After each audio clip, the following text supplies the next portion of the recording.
स्थानीय स्तर पर आपने जो रोजगार की बात कही है, मैं बहुत ही सम्मान के साथ माननीय अध्यक्ष जी के माध्यम से मैं पूरे सदन को अवगत कराना चाहता हूं और पूरे प्रदेश के लोगों को भी, अपने युवा साथी को भी अवगत कराना चाहता हूं कि उत्तर प्रदेश की सरकार ने जो प्रयास किया है उसका परिणाम क्या है कि आज देश के अंदर उत्तर प्रदेश का जो बेरोजगारी दर है वो 2.9 पर आ गया है मान्यवर, और ये पूरे देश में सबसे बेहतर प्रयास है। इस तरह का प्रयास कभी किसी ने नहीं किया। अभी हम तो स्वरोजगार पर आए ही नहीं।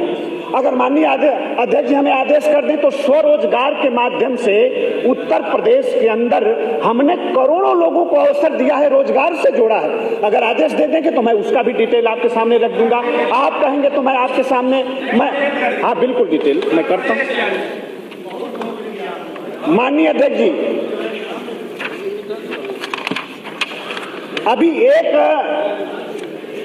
उत्तर प्रदेश हमारा श्रम विभाग, हमारा सेवा योजन विभाग, माननीय हमारे कामगार आज इजराइल जा रहे हैं और इजराइल और भारत के जो हमारे संबंध हैं उसको और मजबूत और प्रगाढ़ कर रहे हैं। इजराइल के नवनिर्माण में उत्तर प्रदेश का कामगार आज भागीदार बन रहा है मानवर, और 5087 कामगार इजराइल सरकार के लोग आए उत्तर प्रदेश के अंदर, और 5087 हमारे कामगार इजराइल जा रहे हैं मानवर।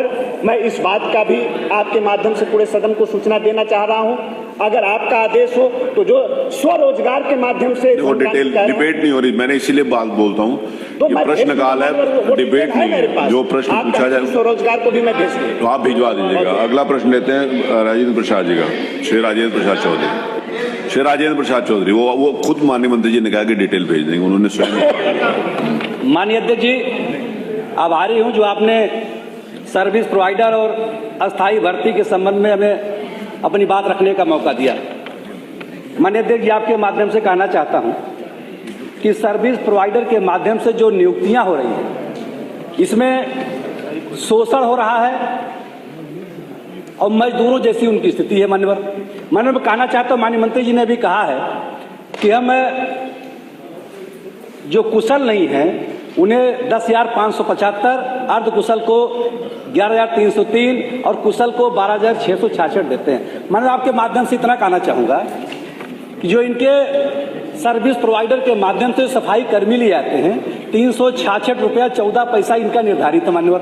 लेकिन परिस्थितियाँ क्या है कि उनके 30 दिन के स्थान पर 26 दिन का ही उनका वेतन लगाया जाता है और वो भी 9,530 होता है मानव, उसमें से पीएफ काट लेते हैं। लेकिन जो सर्विस प्रोवाइडर के लोग हैं मान्यवर वो तो उद्योगपति बनते जा रहे हैं। अगर एक सर्विस प्रोवाइडर मान्यवर 1000 लोगों को नौकरी दिया तो कम से कम उसे 10% एक्स्ट्रा मिलता है, 10 लाख रुपया उसे महीने मिल जाता है। वहीं कर्मचारी मान्यवर 8,000 रुपया पा रहा है और जो उनके बिचौलिया है जो सर्विस प्रोवाइडर वो 10 लाख पा रहा है मान्यवर। मेरा इतना सा कहना है इस मामले में कि ये मजदूरों जैसी स्थिति है और सर्विस प्रोवाइडर ऐसे नहीं करता मान्यवर। या तो कोई सिफारशी होगा या तो जो काम करने वाला है वो 25,000, 30,000, 20,000 उसे देगा तब वो करता है। और पाता कितना मान्यवर है 8,291 रुपया और पाता 12 महीने के लिए, 12 महीने बाद फिर पैदल हो जाता है, फिर सिफारिश करता है, फिर 25,000 तो 50,000 दे और फिर उसके बाद नौकरी में आपकी सिफारिश करावे।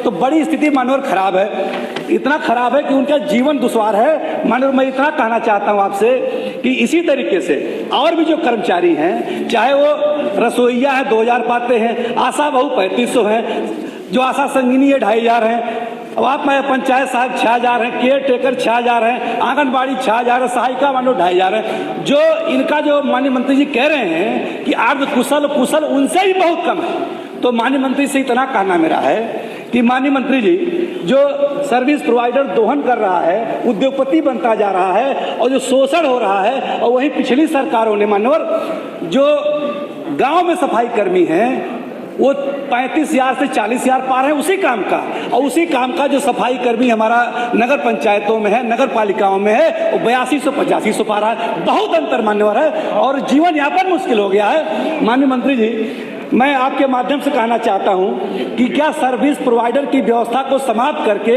सरकार मानदेय पर नियुक्ति करने विचार करेगी, नंबर एक। दूसरा, मान्यवर, जो 3 वर्ष लगातार काम कर चुके हैं संविदा या मानदेय कर्मी, उनको नियमित करने या सरकारी कर्मियों की भांति सुविधाएं देने विचार करेगी, मान्यवर। तीसरा मेरा है कि माननीय मंत्री जी, जो आप कह रहे हैं कुशल अर्धकुशल, उसी श्रेणी में क्या रसोईया, आशा बहु, आशा संगनी, रोजगार सेवक, केयर टेकर, आंगनबाड़ी सहायिका को भी रख करके मानदेय बढ़ाने काम करेंगे? बस इतना समझ। माननीय मंत्री जी। माननीय अध्यक्ष जी, एक तो बहुत ही पारदर्शी तरीके से जेम पोर्टल की व्यवस्था भारत सरकार ने कर रखी है माननीय, और सिर्फ उत्तर प्रदेश ही नहीं बल्कि पूरे देश के लोग जिनको भी आवश्यकता होती है वो जेम पोर्टल पर जाते हैं और वहाँ से आउटसोर्स करके अपनी जो मांग है उसके हिसाब से पूर्ति करते हैं मान्यवर। तो इस व्यवस्था को समाप्त करने की ऐसी कोई योजना हमारी नहीं है, एक बात। दूसरी बात, हमारा जो आउटसोर्स का कर्मचारी आता है वो शॉर्ट टाइम के लिए आता है। ऐसा नहीं कि जैसे कोई हम कंप्यूटर ऑपरेटर रख लिए तो हमेशा हमेशा के लिए हमने रख लिया। हमारे विभाग को, किसी भी विभाग को जितने देर की आवश्यकता है उतना देर के लिए वो आता है और उसी हिसाब से उसका मानदेय तय होता है मान्यवर। तो इसलिए वो बात भी मैं स्पष्ट करना चाहता हूं। और दूसरा, 3 वर्ष जो काम कर लिए हम उसको सरकारी सेवा योजना में, सरकारी सेवाओं में सेवायोजित करेंगे कि नहीं करेंगे ये आप जानना चाहते हैं। तो आउटसोर्स के जो कर्मचारी हैं मान्यवर, वो किसी कंपनी के एम्प्लॉय हैं, इसलिए हम उनको अपनी सरकारी सेवाओं में सेवायोजित नहीं कर सकते। प्रश्न संख्या 7 श्री पिंकी। माननीय अध्यक्ष जी, आपने मुझे सड़क दुर्घटना, जो एक्सप्रेस वे श्रेणी की सड़कों पर सड़क दुर्घटना पर प्रश्न पूछने का अवसर प्रदान किया, मैं उसके लिए आपका धन्यवाद देती हूं। माननीय अध्यक्ष जी, आज प्रति घंटा 19 व्यक्ति सड़क दुर्घटनाओं में मारे जा रहे हैं और लगभग 53 व्यक्ति प्रति घंटा जो है चोटिल और घायल होते हैं। और आज बात करें जहां देश की और देश में उत्तर प्रदेश की, तो आज उत्तर प्रदेश ऐसी सड़क दुर्घटनाओं में 5वें स्थान पे, तथा अगर बात करें उस सड़क दुर्घटनाओं में मृत्यु दर की, तो आज पहले पायदान पे उत्तर प्रदेश खड़ा हुआ है।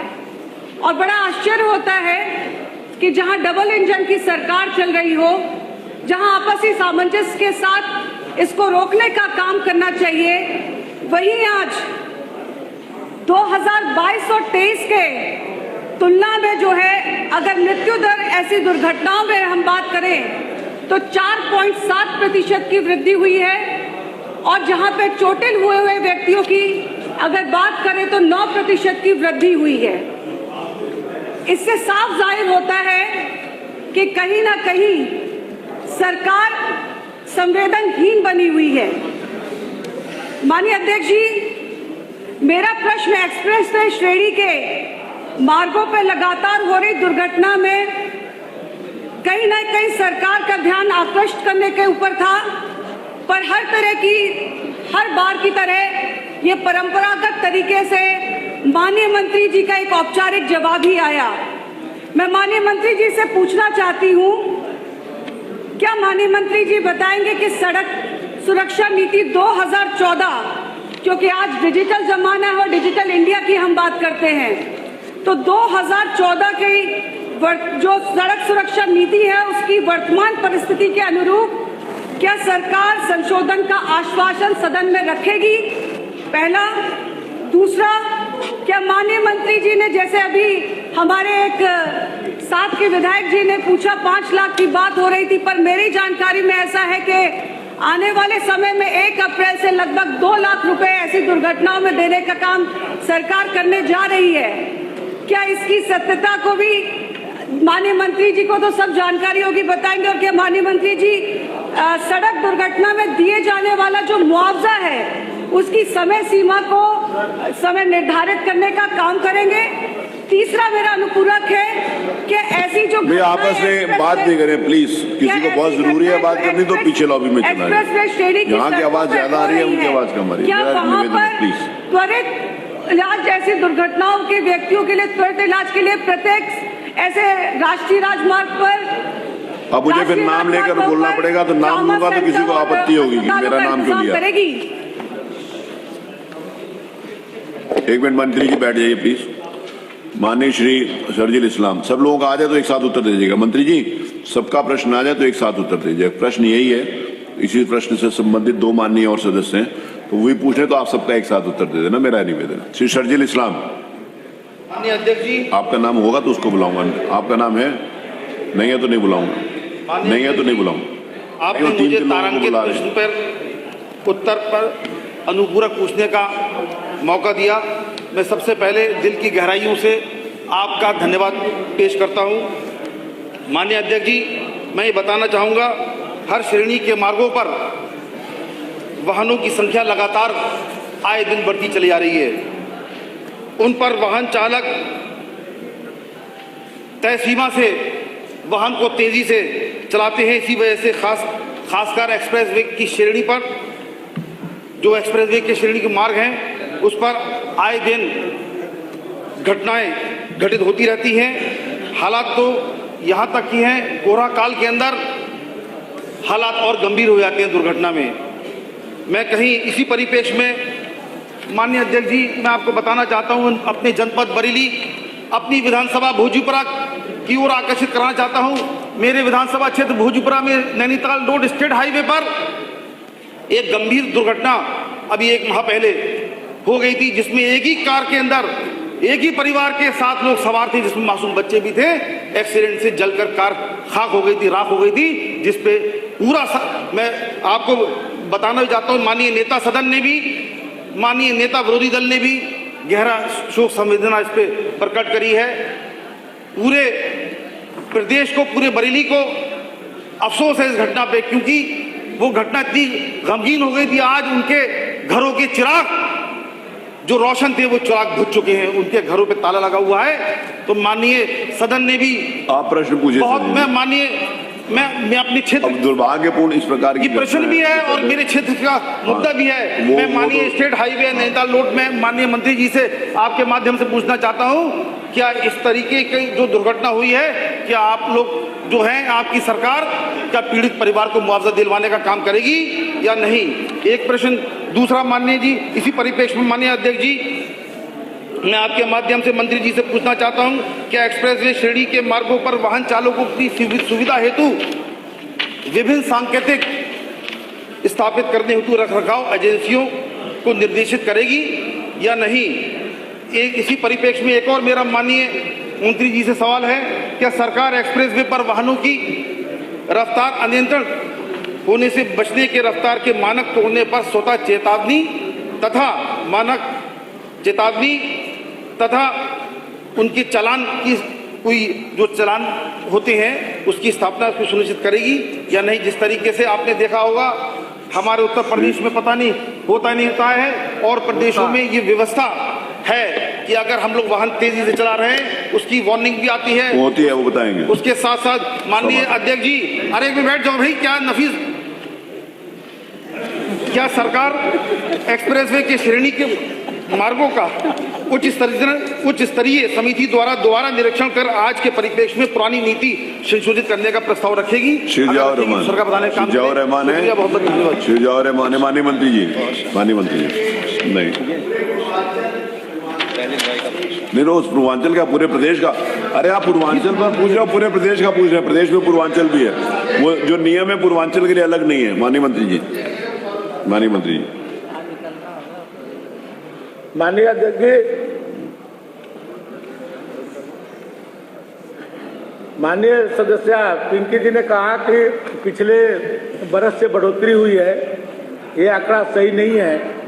2021-22 से 2022-23 में एक्सप्रेसवे पर आगरा और अपने जमुना एक्सप्रेसवे पर दुर्घटनाओं में कमी आई है। हम लोगों ने इस पर विशेष चिंता किया है। इसके लिए माननीय मुख्यमंत्री जी की अध्यक्षता में एक राज्य सड़क सुरक्षा परिषद का गठन किया गया है, जो 3 महीने में एक बार उसकी बैठक होती है। उसमें कई विभागों के मंत्री और अधिकारी भी सम्मिलित होते हैं। सड़क सुरक्षा कोष और उच्च अधिकार समिति माननीय मुख्य सचिव जी की अध्यक्षता में एक कमेटी गठित की गई है।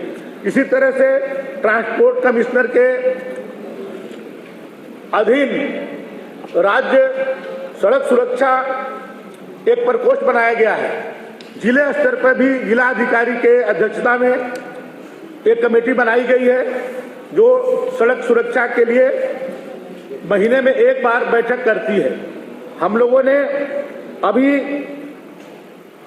44 इंटरसेप्टर गाड़ियां जो आधुनिक मशीनों से लैस है, आज एक्सप्रेसवे पर आपको देखने को मिलती होगी, जो स्कॉर्पियो गाड़ी है, और वो केवल हाई स्पीड से चलने वाले वाहनों को तुरंत उसमें ऐसे कैमरे लगे हुए हैं कि उससे चालान ऑटोमेटिक हो जाता है।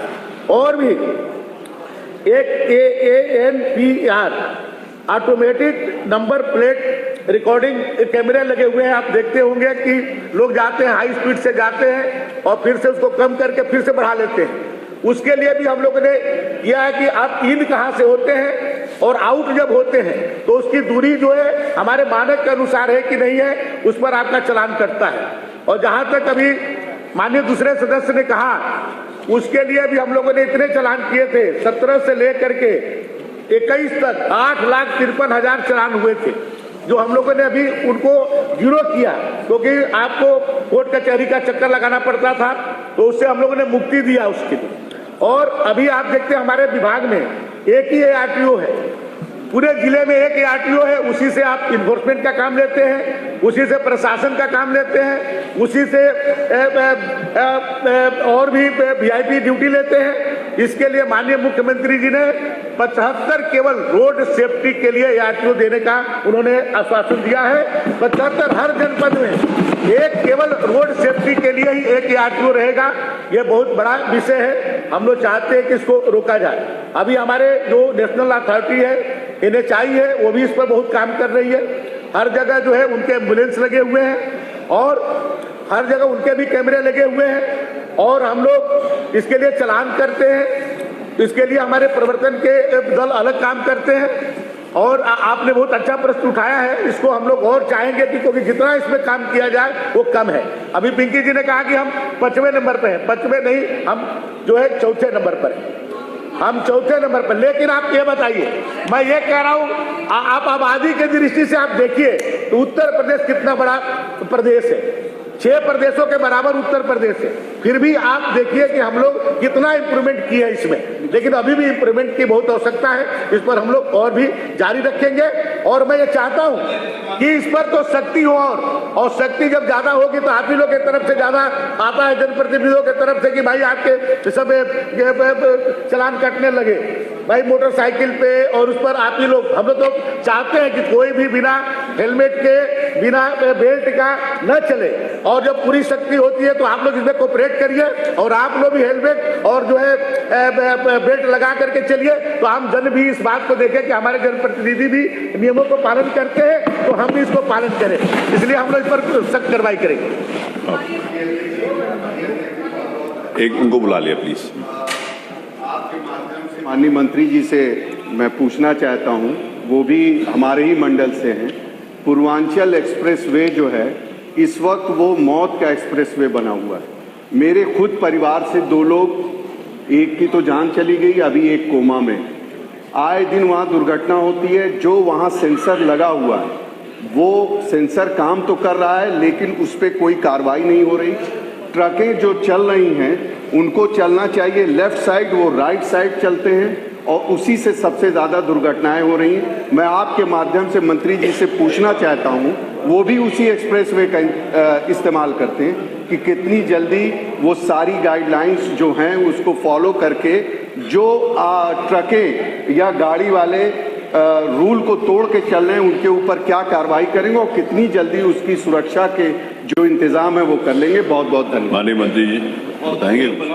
हम लोग अनिवार्य रूप से पूरा अभियान चला करके HSRP जो नंबर होता है, जो उसको कंट्रोल करने के लिए कि कोई भी गाड़ी कहाँ है पता चलती है, 100% उत्तर प्रदेश में हम लोग लागू कर रहे हैं कि सभी गाड़ियों पर HSRP नंबर हो, और उसका हम लोग एक कमांड सेंटर बना रहे हैं लखनऊ के अंदर कि हर गाड़ी कहाँ पर गाड़ी अभी है, कितने स्पीड में चल रही है, वो लखनऊ से उसको कंट्रोल किया जाएगा। और आप जो कह रहे हैं अभी एक्सप्रेसवे नया बना है, धीरे धीरे उसको सिस्टम हम लोग लागू कर रहे हैं। इस एक्सप्रेसवे में सबसे ज्यादा चलने वाला कोई व्यक्ति है तो मैं ही हूँ। मैं कोई ऐसा चीज नहीं है कि इस एक्सप्रेसवे पर नहीं चलता हूँ, कल भी चला है जो है।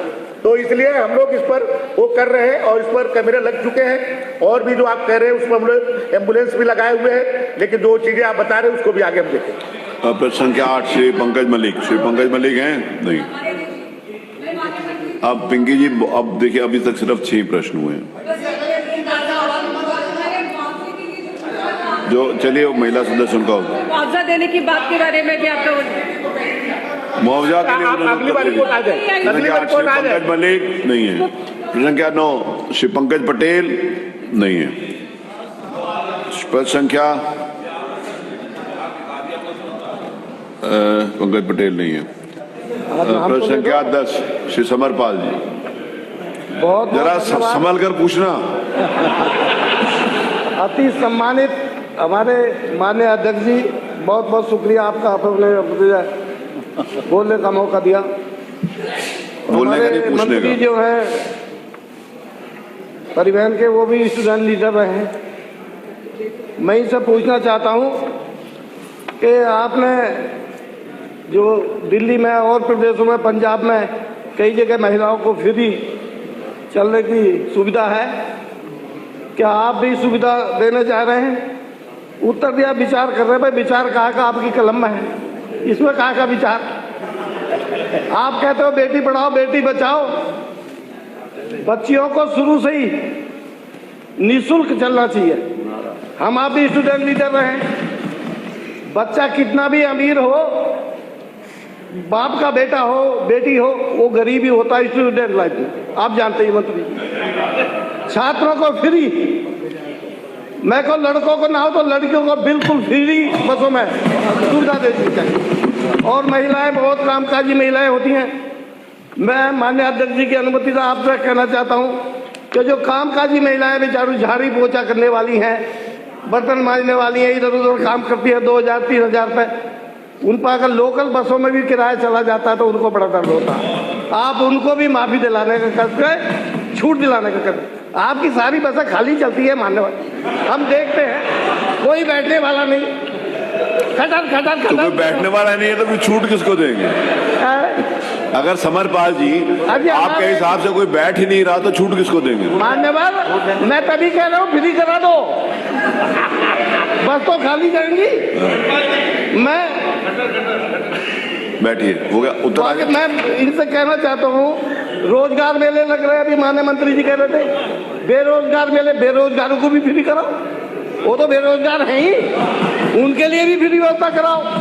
तो मैं अंत में पूछना चाहता हूँ मंत्री जी आपसे कि छात्राओं को और महिलाओं को और जो कामकाजी महिलाएं हैं उनको आप आज ही घोषणा कर दें कि फ्री होगा। धन्यवाद। माननीय मंत्री जी, माननीय मंत्री जी। माननीय मुख्यमंत्री जी के 2022 के चुनाव में संकल्प में 60 वर्ष से ऊपर की महिलाओं को निःशुल्क यात्रा का संकल्प था, उसको पूरा करने के लिए हम लोगों ने बजट में प्रावधान किया है और उसी प्रक्रिया चल रही है। इसमें जो बजट में उसके लिए व्यवस्था की गई है। और रक्षाबंधन पर अपनी माताएं बहनों को हम लोग निःशुल्क 2-2 दिन तक का जो है अभी छूट प्रदान करते रहे हैं। और जहां तक छात्राओं का प्रश्न है तो 70% यदि उनके अपने वो कार्ड बनाने पर, जो स्टूडेंट कार्ड बना करके जो MST बनती है, 70% तक की छूट हम देते हैं। और भी यदि कोई और सुझाव होगा उसमें तो उस पर और भी विचार किया जाए। श्री रवि शर्मा। सभी छात्र छात्राओं दोनों बराबर, उसमें कोई भेदभाव नहीं है। सब छात्र हैं, उनको हम जब 1 बरस का कोई भी क्यों लेते हैं महिला? 1 बरस का बनाता है तो उसको हम 70% देते हैं, 6 महीना का करता है तो उसको 60% देते हैं, इस तरह से 3 महीना का बनाता है उससे कम देते हैं। इस तरह का प्राविधान हम लोगों ने किया। बहुत बढ़िया, बहुत शानदार। श्री रवि शर्मा। धन्यवाद। दूसरे टिकटों बढ़ा लिया, छात्रों को भी नहीं करो। श्री रवि शर्मा। नहीं, ठीक है, आप एक लिख करके दीजिएगा और भी उसमें बेहतर किया जाए। श्री रवि शर्मा। उदय, आपने मुझे इस महत्वपूर्ण विषय पर मंत्री जी के और सदन के सामने विषय रखने का अवसर दिया, उसके लिए मैं आपको धन्यवाद देता हूँ। माननीय अध्यक्ष महोदय, मेरा निवेदन ये है कि इसे जन्म मृत्यु रजिस्टर से खाद्य एवं रसद विभाग को जोड़ देना चाहिए और उसके पीछे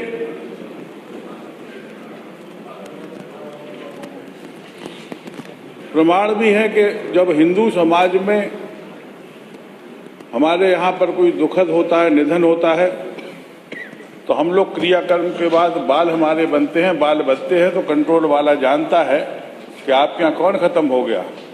तो कंट्रोल वाले ने हाल के हाल उस पर निशान लगा लिया कि जी आपके यहाँ फला बाबा फला चाचा अभी दुनिया में नहीं हैं, उनका नाम उस यूनिट में लिखा रहता है।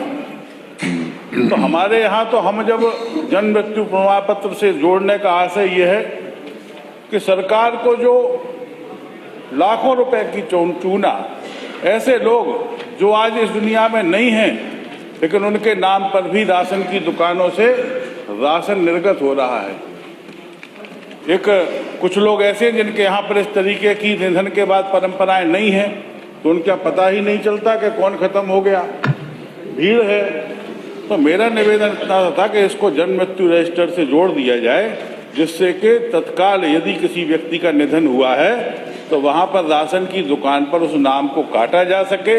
जब नाम कटेगा तो सरकार को निश्चित रूप से इसमें जो लगने वाली चोट है वो भी समाप्त होगी। वहीं दूसरी ओर राशन के जो विक्रेता हैं उनके पास भी जो कालाबाजारी के लिए बच जाता है वो बचना बंद हो जाए। माननीय मंत्री जी उत्तर देंगे। मान्यवर, ये राशन कार्ड के बारे में केंद्रीय सरकार के निर्देश और कानून ही हम लागू करते हैं। उसमें मान्यवर जो भी आपने कहा है उसके लिए हमारे विभाग के द्वारा महारजिस्ट्रार एवं जनगणना आयुक्त नई दिल्ली को लिखा गया है कि इसको CRS के अंतर्गत समस्त मृत्यु प्रमाण पत्र दर्ज हो जाने चाहिए और डाटाबेस उससे कनेक्ट हो जाना चाहिए, लेकिन अभी वो होके आया नहीं है। वैसे मान्यवर ये हमारी सतत प्रक्रिया है जो गांव में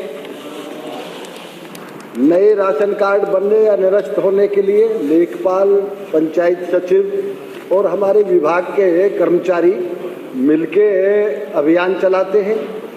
शहर में नगर निगम नगर पालिका के कर्मचारी और जिला पूर्ति अधिकारी के कर्मचारी मिलके अभियान चलाते हैं। सतत प्रक्रिया है, नए भी बनते हैं, कटते भी हैं, लेकिन इसके लिए जब तक केंद्र सरकार के यहाँ से कोई ही नहीं आएगा तब तक वो संभव नहीं है। ये निश्चित रूप से मैं कह सकता हूँ कि इसमें पूरी तरह से विभाग सतर्क है। ठीक है, अगला प्रश्न श्री तूफानी सरोज। श्री तूफानी सरोज।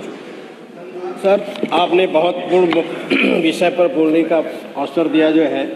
मेरा प्रश्न था सर कि 2022-23 में गेहूं खरीद का निर्धारित लक्ष्य के सापेक्ष कितनी गेहूं खरीद की गई। उत्तर में आया है कि निर्धारित लक्ष्य हमारा जो है 60 लाख मीट्रिक टन था, जिसके सापेक्ष 3.36 लाख मीट्रिक टन गेहूं की खरीदी की गई। और दूसरी तरफ बिचौलिए के संबंध में आप बताते हैं किसी भी तरह की बिचौलिया नहीं की जाती है।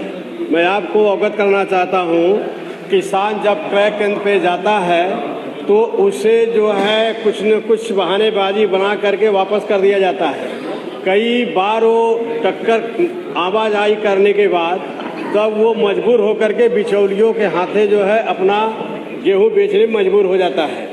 मेरा प्रश्न ये है कि जब माननीय मंत्री जी क्या बताएंगे कि आपका लक्ष्य पूरा न होने का क्या कारण है। आपका लक्ष्य 60 लाख मीट्रिक टन था, आपको 3.36 लाख मीट्रिक टन ही गेहूं की आपने खरीदी किया। इसके पीछे एक वजह क्या हो सकती है? बड़े पैमाने पे 56.64 लाख मीट्रिक टन आपकी कमी पाई गई, इतना कम आपने खरीदा जो है। कहीं तो ऐसा तो नहीं है कि आपके एमएसपी के लेवल में बराबरी में बाजार भाव में किसानों को मिल रहा है, जिसके वजह से किसान क्रय केंद्र पर, सरकारी क्रय केंद्र पर न जा करके डायरेक्ट बाजार में अपना उपज बेच रहा है? मैं ये जानना चाहता हूँ। माननीय मंत्री जी। साहब ने खुद ही जवाब दे दिया है। एक बाजार भाव में कहीं बराबर मिल रहा है, कहीं बाजार में तो नहीं जा रहा है किसान। ये तो खुद ही जवाब दे दिया इन्होंने, क्योंकि पिछली बार अरे वो जो आपने प्रश्न पूछा उसका उत्तर आने दीजिए ना। तूफानी सरोज मानवर 5683 हमारे क्रय केंद्र खोले जाते हैं विभिन्न विभागों के द्वारा। उसमें पूरी तरह से हमने सभी क्रय केंद्र खोले थे। मैं कह सकता हूं इस बात को, जिसे मैं स्वीकार कर रहा हूं। आप जो कह रहे, इस वर्ष हमारा जो लक्ष्य था वो 60 लाख मीट्रिक टन का था और मात्र हमारा 3 लाख कुछ मीट्रिक टन खरीदा गया। इसका कारण ये रहा कि बाजार भाव महंगा था और एमएसपी का अर्थ केवल ये होता है कि किसान की लागत से, मूल्य से जो सरकार तय करती है उससे नीचे न जाए बाजार। यदि नीचे जाए तो सरकार उसको खरीदने के लिए तैयार है। इसके लिए हम ये कोई बात थोड़ा ही है कि यदि वो सरकार को देंगे ही बाजार में नहीं बेचेंगे। ये तो किसान अपनी मर्जी का मालिक है। यदि उसे बाजार में भाव अच्छा मिल रहा है तो बाजार का भाव यदि अच्छा मिल रहा है तो बाजार में बेच सकता है। और मानवर यदि आप खरीद की बात करें तो मैं केवल एक झलक डालना चाहता हूं कि 2012 से लेके 17 तक गेहूं की खरीद हुई 94.38 लाख मीट्रिक टन आपकी 5 साल में, और हमने 2017 से 22 तक जो खरीद करी वो 2,19,000 मीट्रिक टन की खरीद की। खरीद में हम कहीं पीछे नहीं हैं। मैं खरीद में पीछे नहीं हूँ। मैं 2017 वर्मा जी 2012 से 17 की बात कर रहा हूँ। 2012 सीधे जवाब दीजिए, पिछली सरकार की बात क्यों कर रहे हैं? अरे यदि आप देखेंगे समाप्त, प्रश्नकाल समाप्त। माननीय मंत्री जी बैठिए। मंत्री जी बैठिए। उत्तर प्रदेश विधानसभा के भूतपूर्व सदस्य श्री चंद्रेश पासवान का 24 दिसंबर 2023 को निधन हो गया। वे लगभग 50 वर्ष के थे। श्री चंद्रेश पासवान का जन्म वर्ष 1973 में ग्राम सेमरा, जिला गोरखपुर में हुआ था। उन्होंने इंटरमीडिएट तक की शिक्षा ग्रहण की थी। श्री चंद्रेश पासवान वर्ष 1997 के उपचुनाव में निर्वाचन क्षेत्र मनीराम, जिला गोरखपुर से समाजवादी पार्टी के टिकट पर विधानसभा के सदस्य निर्वाचित हुए थे। श्री चंद्रेश पासवान एक कुशल राजनीतिज्ञ एवं सामाजिक कार्यकर्ता थे। वे अपने क्षेत्र के विकास के लिए हमेशा प्रयत्नशील रहते थे। समाज सेवा में उनकी विशेष रुचि थी। श्री चंद्रेश पासवान के निधन से प्रदेश ने कुशल राजनीतिज्ञ एवं समाज सेवी खो दिया है। विधानसभा के माननीय पूर्व सदस्य श्री चंद्रेश पासवान के निधन से आज पूरा सदन शोकाकुल है। मैं अपनी ओर से तथा पूरे सदन की ओर से ईश्वर से प्रार्थना करता हूं कि वो दिवंगत आत्मा को शांति प्रदान करे और उनके शोक संतप्त परिवार को इस गहन दुख को सहने की शक्ति प्रदान करे। मैं इस सदन में व्यक्त शोक संवेदनाएं मृतक के शोकाकुल परिवार को पहुंचा दूंगा।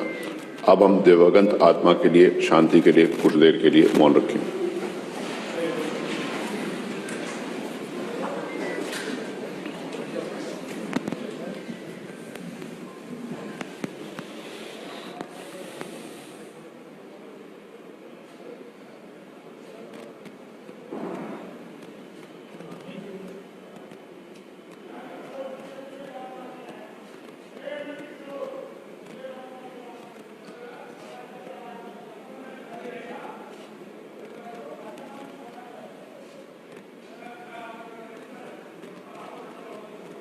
ओम शांति।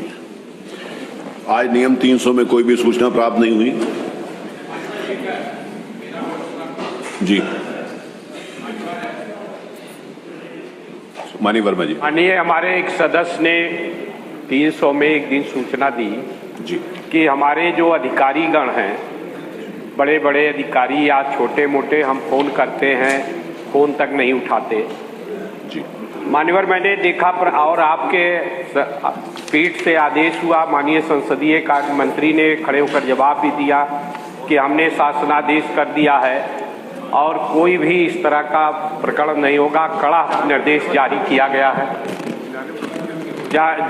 कड़ा निर्देश जारी किया गया है। मान्यवर एक मिनट वर्मा जी, एक सेकंड। पीछे जो लॉबी में हमारे माननीय सदस्य बैठे हैं, एक सेकंड प्लीज। जो माननीय लॉबी में माननीय सदस्य बैठे हैं, जिस समय यहाँ पर शोक संवेदनाएं चल रही थी तो लॉबी की आवाज यहाँ पर आ रही थी। यह मुझे लगता है कि उचित नहीं है। इस बात के लिए हम सबको ध्यान रखना चाहिए कि किस समय कौन सा विषय लिया जा रहा है और हम सब लोगों का उस समय क्या आचरण और व्यवहार होना चाहिए। मैं सभी माननीय सदस्यों को जो लॉबी में बैठे हैं उनसे निवेदन करना चाहता हूं कि वो अपनी बात करें, उनको बात करने का पूरा अधिकार है, लेकिन उसकी ध्वनि जिसके लिए बोला जा रहा है उसी को सुनाई पड़े, हाउस में ये ना आए, क्योंकि लॉबी भी विधानसभा का एक पार्ट है। मैं इस बात को स्पष्ट कर देना चाहता हूं कि लॉबी भी विधानसभा का एक पार्ट है, लॉबी विधानसभा से अलग नहीं है। तो जो विधानसभा के अंदर जो आचरण और व्यवहार के लिए नियम हैं वो लॉबी पर भी लागू होते हैं, लेकिन फिर भी मुझे उस समय जिस समय शोक प्रस्ताव चल रहा था उस समय अच्छा नहीं लग रहा था, उस समय बोलना उचित नहीं था, लेकिन इस बात को ध्यान रखना चाहिए। अगली बार अगर इस प्रकार की कोई सूचना आती है तो मैं उनके नाम फिर मंगवा लूंगा, तो फिर उनको अच्छा नहीं लगा। माननीय वर्मा जी। मान्यवर बार बार प्रोटोकॉल से संबंध पत्र जारी होता है, शासनादेश जारी होता है, उसके बाद भी अधिकारी गण उसका कंप्लायंट नहीं करते।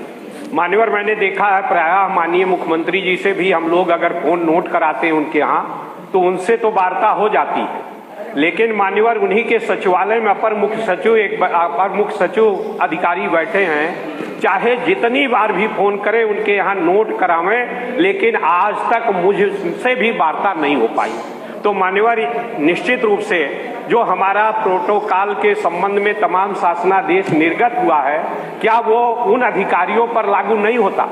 इसलिए मान्यवर मैं चाहूंगा कि इसके संबंध में आप एक व्यवस्था देने का काम करें। माननीय संसदीय कार्य मंत्री जी, माननीय मुख्यमंत्री जी ने भी इस बात को विधानसभा में भी बड़े प्रभावी ढंग से निर्देश दिए हैं और उन्होंने स्वयं इसकी चिंता करके अपने अधिकारियों को निर्देश दिए थे। एक दिन अखबार में हम सबको पढ़ने को मिला कि माननीय मुख्यमंत्री जी के निर्देश पर इस संदर्भ में कोई बैठक भी हुई थी। तो उस प्रकार की शिकायत फिर अगर हमसे जुड़े रहने के लिए हमारे YouTube चैनल को सब्सक्राइब करें और नई वीडियो की नोटिफिकेशन के लिए बेल आइकॉन को दबाएं